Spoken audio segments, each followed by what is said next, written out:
Sometimes the best and most memorable trips are the ones that are unplanned. Rain, fog, mountain camping near a cliff, and of course the awesome friends and customers on the way. And this trip had adventure written on it right from the start. But before I get into the video, I do want to highlight a few important things. First and foremost, I messed up, and I messed up pretty bad.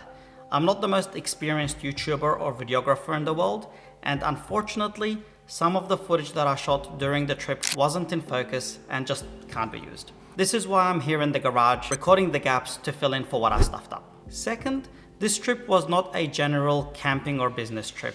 It was a last-minute decision to see a great customer and a great friend of mine who was starting to get burnt out, and I wanted to go there and support him. Added to that, sadly my uncle passed away a couple of days prior to the trip, so there was absolutely no planning beyond the bare minimum, which for me was food, water and wine, a little bit like caveman glamping.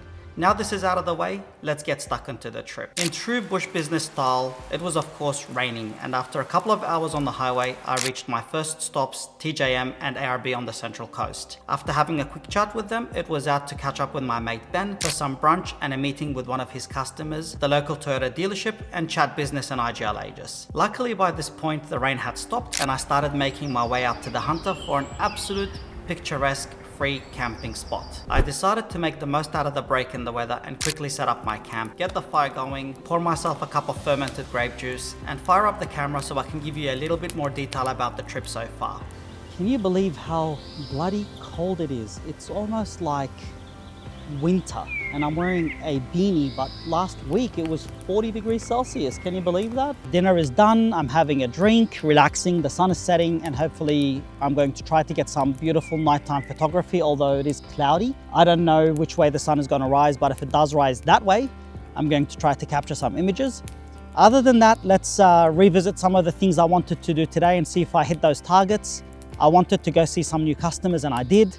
TJM, ARB and Toyota, all three were very open to incorporating IGL as part of their offerings, especially Toyota and Wyong. So if you are buying a brand new car and you want to do the underbody coating, IGL Aegis, they will probably incorporate that for you as part of the finance now, which is amazing. With Ben, we did catch up and we had quite a lengthy chat about how he can make the same amount of money without working the same hours as now, and hopefully he can implement those changes in. He needs to let go of some work, and as much as I want to see my customers make more money and do more jobs and buy more products with IGL, I don't want it to be at the expense of their family. I'm the biggest advocate of work-life balance. My wedding anniversary is this week, 10-year wedding anniversary in this week, but I definitely don't want to be spending Friday working. I want to be spending Friday with my family and my wife and my kids. And that's what I want for him, is I want him to be going home on time and not working 7 days a week. And finally, and the last goal was to make it to this campsite, and it is an absolute stunner, as you can see in the videos. Top of a mountain in the Hunter Valley overlooking the vineyards, and it is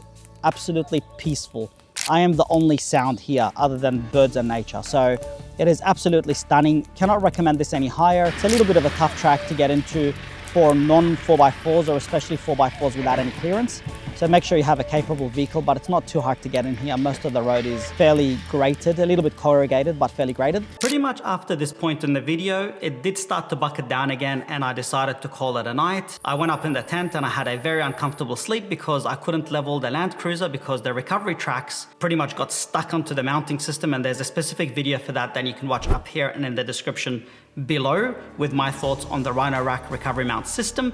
But not to digress, the next morning I opened up the zipper for the tent expecting to see this beautiful sunrise and jump out and take photos, but instead it was an incredibly eerie, foggy scene straight out of Halloween, which was fitting because it was the Thursday before Halloween. It was actually really beautiful. So packed up the Land Cruiser as I do normally, had my breakfast and tried to warm up because the temperature at that point plummeted. Tried to shoot the ending for this video, which I really screwed up pretty badly. And here we are. What a trip that was. Completely unplanned, completely unexpected.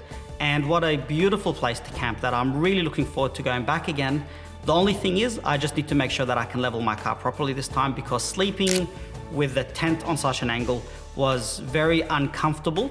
It wasn't impossible, but it was very uncomfortable. You're pretty much just rolling around. So if you have camped in the past and you couldn't level your tent or swag or whatever it was, do let me know how you found that experience, because I felt like I was falling off the side of my tent the whole time. Otherwise guys, Thank you for watching. I hope you enjoyed this short video, and definitely be sure to check out the camping spots in the Hunter Valley because they are absolutely stunning. The scenery is next level. Thank you for watching and talk next time.